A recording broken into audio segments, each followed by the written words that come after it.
Siapa yang tak mengenal dengan bunyi melengking yang terdengar khas ini?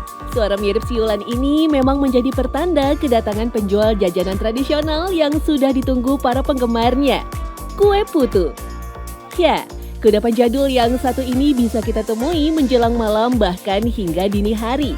Biasanya penjual kue putu berkeliling menjajakan dagangannya dengan gerobak pikul atau gerobak dorong. Sedemikian lezatnya putu, baru-baru ini laman Taste Atlas menobatkannya sebagai makanan penutup tradisional nomor 5 paling enak sedunia. Wah, Indonesia tentu patut bangga. Oh, saya beli ini mas, beli kue putu sama ini ya mas, putu sama klepon. Emang suka?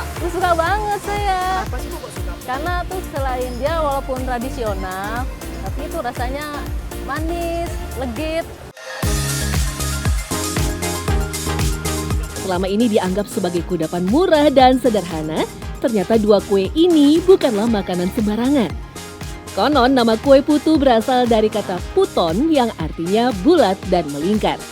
Dua kue ini juga dianggap sebagai makanan yang sakral dan suci karena saat itu dibuat bukan sekedar untuk kebutuhan konsumsi sehari-hari saja, melainkan sebagai pelengkap dalam berbagai kegiatan ritual adat dan keagamaan.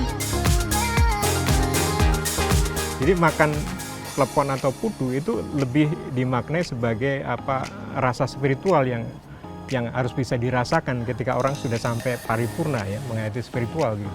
Seperti rasa tadi makan dengan manisnya itu ya. Ini membuktikan bahwa sebagai alat ya pendekatan kepada masyarakat dengan makanan yang sudah ada di dalam masyarakat kita. Ya, klepon dan putu tadi kan sudah sangat populer. Sejak abad 17-18 itu populer. Barangkali kita bisa melihat sekarang satu suro saja ketika peringatan satu suro masyarakat Jawa itu juga menghadirkan klepon sebagai makanan yang bermakna spiritual.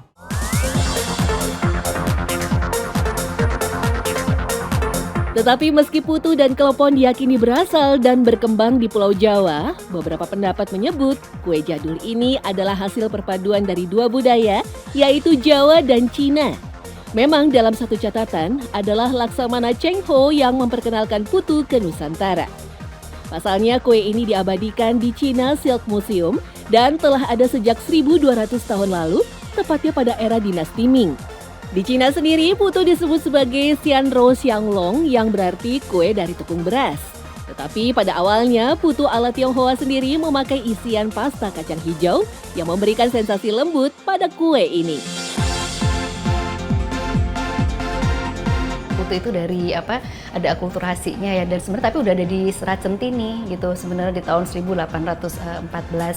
Dan asalnya memang dari Cina ya, tapi isiannya dulu bukan gula Jawa gitu ya, tapi pakai kacang ijo yang udah ditumbuk gitu manis. Dan sekarang mungkin melihat kondisi Indonesia zaman dulunya, jadi sebenarnya isiannya jadinya diganti dengan gula Jawa yang diiris.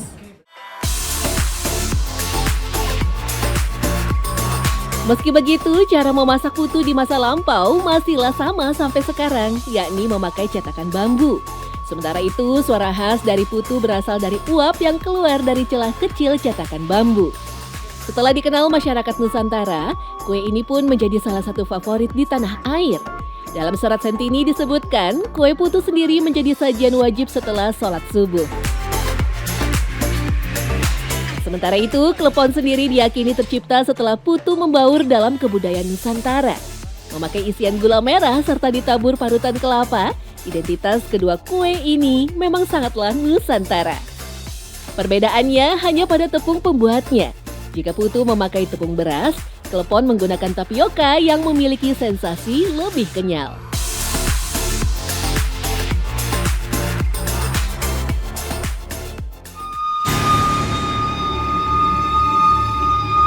Namun, tahukah Anda, di balik perjalanan para pedagang kue putu, rupanya juga tersimpan berbagai cerita di luar nalar yang menemani malam mereka. Dari suara-suara aneh di sekitar, sampai gangguan berupa kemunculan sosok-sosok goib.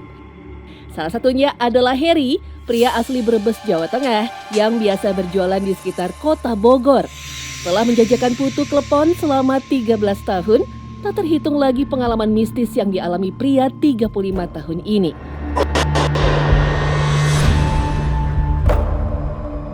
Sekitar awal 2023 lalu, Heri masih menjalankan rutinitasnya berjualan ketika waktu menginjak pukul 10 malam. Saat itu, dia merasa sedikit aneh.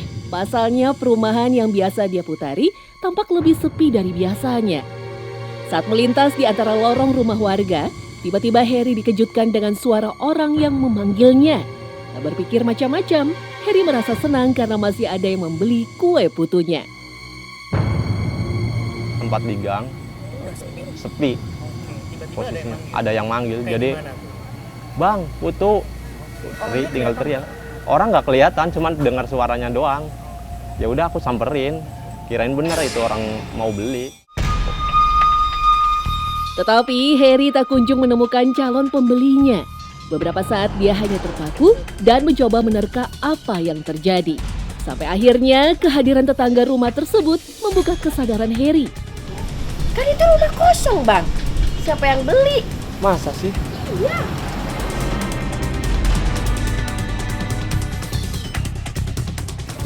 Pas aku tungguin, ada 2 orang mau ngontrak di situ. Pas aku nanya, Kang, ini rumah kosong. Kosong. Oh, jadi aku kaget kan. Oh tadi ada yang manggil, Kang. Oh terus siapa? Nggak tahu, Kang, orang ini rumah kosong.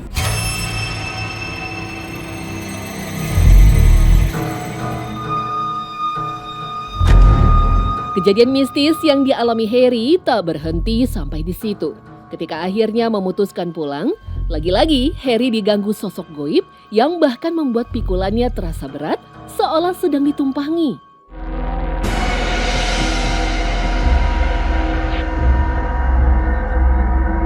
Beberapa kali Heri berusaha membetulkan posisinya, namun gerobak pikulnya malah terasa semakin berat. Merasa bahwa ada sesuatu yang tak beres, Heri pun sekuat tenaga mengangkut dagangannya dan kabur dari tempat itu. Berat banget lah, jadi kayak berat sebelah.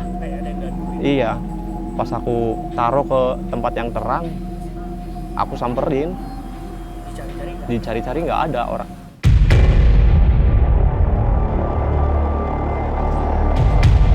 Cerita mencekam saat berjualan kue putu tak hanya dialami Heri seorang. Ali, salah satu rekan Heri, juga merasa kenyang dengan pengalaman goib yang dialaminya selama berjualan. Memang selama menjajakan bermacam kue tradisional seperti cenil, lupis, serta putu dan klepon ini, Ali seringkali baru pulang setelah larut malam. Sialnya, salah satu rute terdekat menuju rumahnya adalah kawasan hutan bambu yang terkenal angker. Di tempat inilah Ali sering dibuat ketakutan lantaran melihat penampakan berwujud perempuan dengan wajah yang sangat menyeramkan.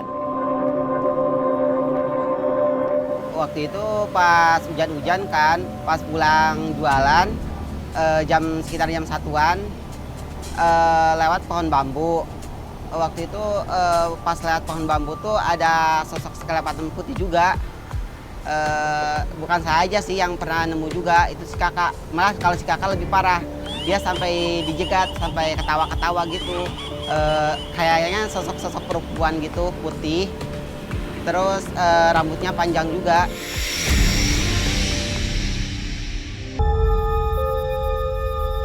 Nyaris setiap hari, Ali harus menghadapi teror iseng dari makhluk goib tersebut di rute yang sama. Bahkan terkadang gangguan goib juga bergeser sampai ke lapak dia berjualan. Saat itu Ali yang sedang bersiap akan menutup lapaknya, tiba-tiba dikejutkan dengan kemunculan seorang perempuan yang terlihat seperti pembeli biasa. Namun ketika mendekat, Ali melihat sosok yang aneh bahkan menakutkan. Meski sering mengalami kejadian yang di luar nalar, Ali dan Heri menganggap semua itu sebatas ujian yang tak harus membuat mereka berhenti berjualan. Kedua pria ini tetap melanjutkan usahanya berjualan kue putu demi menafkahi keluarga mereka. Yang namanya orang jualan ya mau gimana lagi, udah resikonya orang jualan.